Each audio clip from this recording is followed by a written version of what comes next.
Hello and welcome to my op-ed about technology in K-12 classrooms. As someone who would like to be a teacher in the relatively near future, we take lots of classes about technology and how to integrate it with our students in the classroom. Technology is great because it connects students with places and people they may otherwise never get a chance to experience. For example, connecting with a scientist in a particular field or connecting two classrooms of students across the world. It also creates a seamless experience between home and school. Students are no longer going to be crumpling up worksheets in their backpack or leaving them behind in the locker. So, I forgot my homework isn't ever going to be an excuse. But is it really as good as it's made out to be? Well, there's technical difficulties. I've had several of those tonight myself, and it also impacts students unequally. So most students have reliable internet connections at home. They have a stable home environment. They can plug in, charge their devices, and they have plenty of time to access their schoolwork at home. But there's other students who experience homelessness or other unstable home environments, and those students are put at a disadvantage because they're no longer receiving those paper copies of homework. Everything is online. Technology can also be very distracting in classrooms. Students will have multiple tabs open or windows where they flip between the assignment they should be working on and their, chosen method of distraction.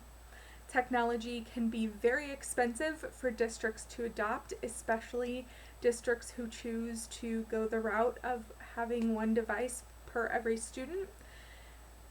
Introducing more technology also requires more training for teachers.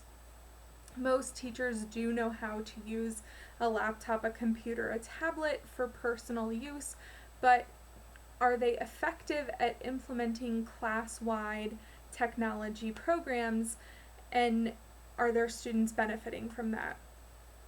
Students also must master both technology and subject content simultaneously. In previous generations, before technology, lessons were more targeted on the skill that students were supposed to learn. Again, this is something else that can affect students unequally. Students who come to school already having been exposed to technology because maybe they come from a wealthier household where there were devices in the home are going to have a step up on students who come from homes where they don't have access to those types of technologies.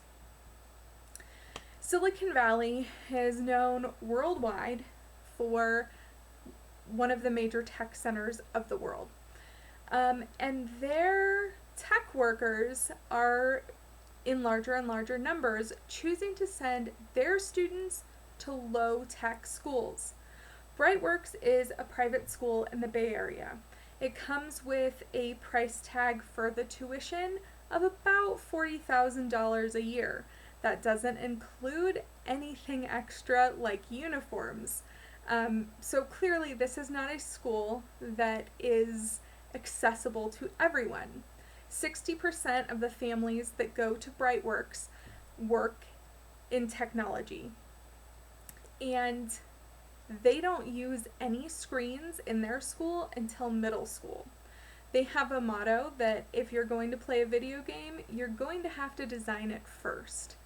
Students starting in kindergarten have access to tools and materials to build physical objects. They aren't connecting online, they're connecting person to person in the classroom. There's also been many famous tech executives that have chosen to limit screen time for their own families. Bill Gates and Steve Jobs both put strict limits on their children, and their children didn't get technology, cell phones, screens of their own until they were teenagers. When you compare that with my experience in the schools, that second graders, third graders, fourth graders all have their own personal iPhones, you can start to see that there's a very different dynamic in how people interact with technology. So, what's the solution? Well, we're never going to get rid of technology in the school. It does make some things within the classroom a lot easier, but we need to limit that. And in order to limit that and still provide dynamic, interesting, interactive lessons, we need to get the community involved. We need to find experts. We live in rural Nevada. There's not a whole lot of experts here for a whole lot of things. But I saw an article from the Elko County School District where women in mining went into one of the local elementary schools, and they were able to put on an interactive lesson for the students where the children mined cookies. So these women that work in the mining industry, they brought cookies in for the children and miniature little tools, and they got to pick the chocolate chips out of the cookie while discussing careers for women in mining. We need to get creative, finding a solution, right?